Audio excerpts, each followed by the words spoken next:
नमस्कार, capital TV के खास शो सबसे बड़ा सवाल देख रहे हैं आप। मैं हूं आपके साथ निश्चित दुबे। एनसीपी नेता अजीत पवार के निधन के बाद राज्य की राजनीति में बड़ा बदलाव का दौर शुरू हो गया है। आने वाले दिनों में महाराष्ट्र कैबिनेट में बड़ा फेरबदल हो सकता है। इन सबके बीच सबसे बड़ा सवाल ये भी उठ रहा है कि उप मुख्यमंत्री पद का और अजीत पवार के विभाग किनको दिए जाएंगे। इस बीच अजीत पवार की पत्नी सुनेत्रा पवार को उप मुख्यमंत्री बनाने की मांग जोर पकड़ रही है। एनसीपी के अजीत पवार गुट के कई नेताओं ने इसकी खुलकर वकालत की। महागठबंधन में फिलहाल किसी ने विरोध नहीं जताया है। उनके निर्णय से महाराष्ट्र की राजनीति की दिशा तय होगी और एनसीपी का नेतृत्व और महागठबंधन की स्थिरता दोनों प्रभावित होंगे। इस बीच सबसे बड़ा सवाल यह है कि आने वाले दिनों में नए राजनीतिक समीकरण किस रूप में आकार लेते हैं। इस पर तमाम जानकारी के लिए कैपिटल टीवी के एग्जीक्यूटिव एडिटर राजीव कुमार इस वक्त हमारे साथ स्टूडियो में मौजूद है। बहुत बहुत स्वागत है सर आपका। धन्यवाद। महाराष्ट्र की राजनीति सर किस दिशा में जा रही है? अजीत पवार की जिम्मेदारी अब किसको मिल सकती है इस बीच? देखिए, ये एनसीपी का सवाल है क्योंकि वहां पर जो गठबंधन है अलग अलग और जो पार्टियां हैं महाराष्ट्र के अंदर, ये सबकी जिम्मेदारी अलग है और गठबंधन सहयोगियों की भूमिका भी अलग है। जैसे महायुति जिसमें 3 पार्टियां हैं प्रमुख तौर पर, 2-3 और छोटी छोटी पार्टियां हैं, यानी कि भारतीय जनता पार्टी लीड कर रही है। उसमें एकनाथ शिंदे की शिवसेना शामिल है और एनसीपी शामिल है जो अजीत पवार का था। अजीत पवार गुट का एनसीपी एक जो शरद चंद्र पवार का है वो शरद पवार के साथ था। लेकिन इस बीच इन तीनों पार्टियों के क्रम बदलने वाले हैं, जो तरीके अपनाए जा रहे हैं। अभी भारतीय जनता पार्टी की भूमिका इतनी ही है कि एनसीपी को अपने अंदर के कुछ छोटे मोटे विवाद और कुछ जो तरीके डेवलप ये लोग कर रहे हैं नेतृत्व पैदा करने के, नए नेतृत्व के हाथों में दिए जाने के और अपने पुराने सारे मतभेद भुलाकर परिवार के अंदर एक अच्छी व्यवस्था बनाने और एनसीपी के मर्जर को लेकर इसके लिए वेट एंड वॉच की नीति अपनाएगी। उप मुख्यमंत्री किसे बनाना है ये एनसीपी की समस्या है, भारतीय जनता पार्टी की नहीं। देवेंद्र फडणवीस की समस्या नहीं है। देवेंद्र फडणवीस के पास जो भी नाम एनसीपी के तरफ से जाएगा, जो कि अभी आज विधायक दल की बैठक होनी है एनसीपी की, अजीत पवार की एनसीपी की, और उस विधायक दल की बैठक में सारे विधायक बैठकर मिलकर ये तय करेंगे कि आगे पार्टी को कौन बढ़ाएगा, किसके नेतृत्व में पार्टी को ले जाना है। क्योंकि ये उप मुख्यमंत्री का पद तो बात की बात है, सबसे बड़ी बात तो पार्टी के नेतृत्व का है कि अभी एनसीपी को किसके हवाले किया जाए, उसका राष्ट्रीय अध्यक्ष कौन बने, और इस बात की चर्चा होगी कि लीडर कौन होना चाहिए, क्योंकि अजीत पवार तो अब रहे नहीं। तो इसके लिए पहले उनको अपने लीडर तय करना पड़ेगा, फिर विधायक दल का नेता, और फिर विधायक दल का नेता के साथ साथ अब यह बात होगी कि अजीत पवार के पास जो जो पोर्टफोलियो थे, रेवेन्यू पोर्टफोलियो थे, बड़े महत्वपूर्ण पोर्टफोलियो थे, तो ये सारे पोर्टफोलियो अभी किसके पास होने चाहिए। ये देवेंद्र फडणवीस को निर्णय लेना है कि अभी क्या डिप्टी सीएम के सारे पोर्टफोलियो मुख्यमंत्री के पास जाएगा या फिर एनसीपी जल्दी से निर्णय ले ले कि किसी दूसरे नेता के पास जाएगा या फिर किसी और को कैबिनेट में शामिल करके सारे पोर्टफोलियो उन्हें दे दिया जाए। ये भारतीय जनता पार्टी इंतजार कर रही है एनसीपी की तरफ से।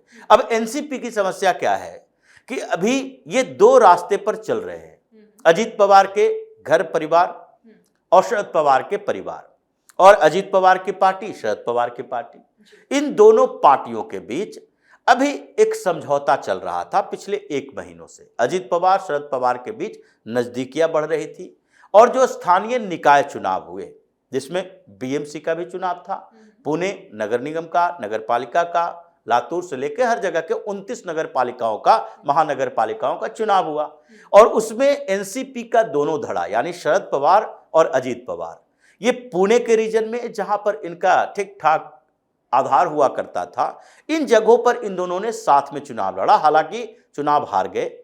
पुणे में भी भारतीय जनता पार्टी का, नासिक में भी भारतीय जनता पार्टी का ही मेयर बना, और इसलिए ये एक दूसरे के साथ आने की तैयारी में थे। ये रिपोर्ट सामने आई कि एनसीपी दोनों धड़ा मर्जर करने वाला था और एक नया प्लान लेकर आने वाला था। उसमें शरद पवार अजीत पवार के बीच सारी बातें फाइनल हो गई थी और 8 फरवरी को इसका अनाउंसमेंट होना था। यानी कि जो डील हुई होगी वो केवल अजीत पवार और शरद पवार तो बैठकर तय नहीं किए होंगे। ये डील अगर हुई होगी तो अजीत पवार अपने साथ अपने कुछ विश्वसनीय नेता को ले जाते होंगे, जिसमें से प्रफुल्ल पटेल या सुनील तटकरे जैसे लीडर हैं। ये सब एक साथ बैठते होंगे।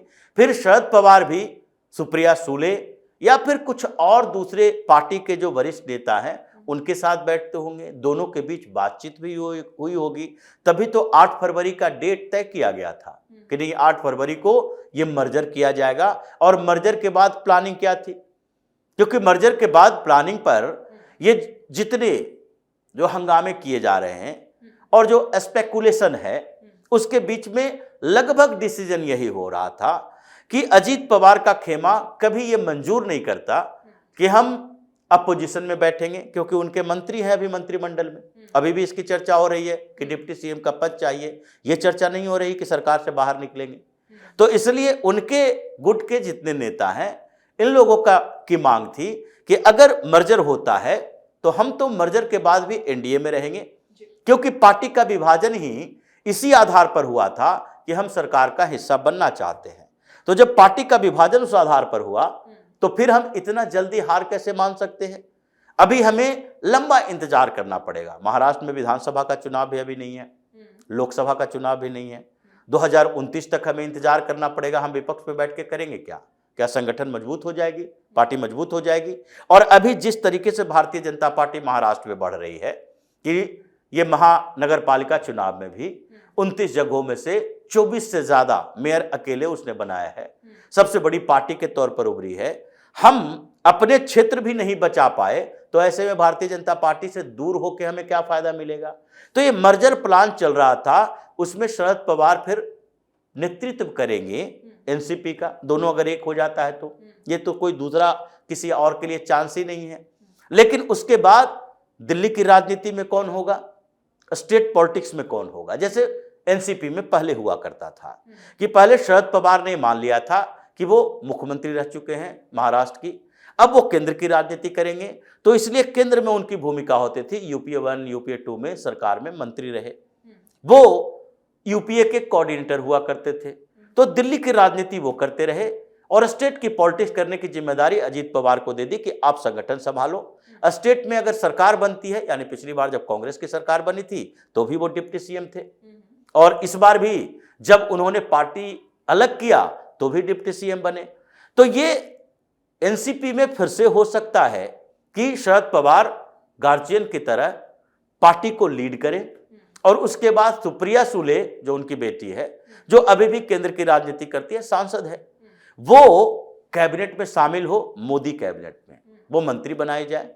और तीसरे स्तर पर जो पवार परिवार का ही कोई हो सकता है, सुनेत्र पवार भी हो सकती है, पार्थ पवार जो अजीत पवार के बेटे हो सकते हैं, ये डिप्टी सीएम बनाया जाए।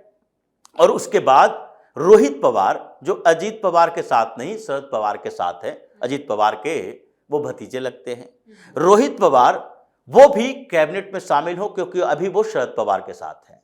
लेकिन इसके बाद एनसीपी की ये प्लानिंग के साथ साथ महाराष्ट्र के कैबिनेट पर भी इसका असर पड़ने वाला है, गठबंधन पर। जो अभी एकनाथ शिंदे हैं वो भी डिप्टी सीएम है, शिवसेना प्रमुख, और शिवसेना अभी 57 विधायक उसके पास है और बार बार दावा करती है हम दूसरी सबसे बड़ी पार्टी हैं, क्योंकि भारतीय जनता पार्टी बड़ी पार्टी है, 132 सीटें हैं उसके पास, तो हम दूसरी सबसे बड़ी पार्टी गठबंधन में भी है और महाराष्ट्र में भी है। तो ऐसे स्थिति में 57 विधायकों वाली पार्टी जो मानकर बैठी है कि हमारे पास जो विधायक है उसके आधार पर हमें कैबिनेट में भी बर्थ मिल रहा है, लेकिन जब ये दोनों का मर्जर हो जाएगा तो फिर उसके बाद ये पार्टी भी बड़ी हो जाएगी, 41 से 51 विधायक इसके पास भी हो जाएंगे।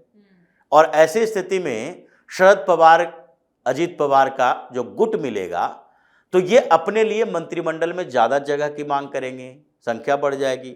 तो कैबिनेट में अब भारतीय जनता पार्टी ये सोचना शुरू करेगी कि हम किसके ऊपर विश्वास करें, किसके साथ रहें। और एकनाथ शिंदे जो अभी बार्गेनिंग पॉलिटिक्स कर रहे हैं, जिस तरीके से ब्लैकमेल करने की कोशिश मुंबई के मेयर चुनाव में कर रहे हैं, इनकी शाख भी थोड़ी कमजोर हुई है। और उधर अजीत पवार का परिवार जो सपोर्ट करता है शरद पवार पर, अभी भी भरोसा नहीं है। भारतीय जनता पार्टी का भरोसा शरद पवार पर उतना दृढ़ नहीं हो सकता, क्योंकि वो थोड़े चालाक किस्म के पॉलिटिशियन रहे हैं, लेकिन फिर भी अगर एनसीपी का मर्जर होता है तो उसमें शरद पवार अकेले नहीं है, कई नेता और होंगे। तो ऐसी स्थिति में शरद पवार के एनसीपी का मर्जर, एकनाथ शिंदे की ये ब्लैकमेल पॉलिटिक्स, महाराष्ट्र के कैबिनेट में रिसफल एक्सपेंशन की चर्चा, और साथ ही भारतीय जनता पार्टी के आगे के ये रुख, मतलब जो आगे स्टेप लेने वाली है, वो सोच रही है, वे टेनबाज की नीति अपना रही है कि एनसीपी की तरफ से क्या डिमांड आती है, इनकी अपनी प्लानिंग क्या है। ये सारी स्थितियां ऐसी है कि कुछ समय के अंदर, अभी तो मुंबई के मेयर का चुनाव होना है, एकनाथ शिंदे का भी रुख साफ हो जाएगा कि आप सपोर्ट करते हो या नहीं।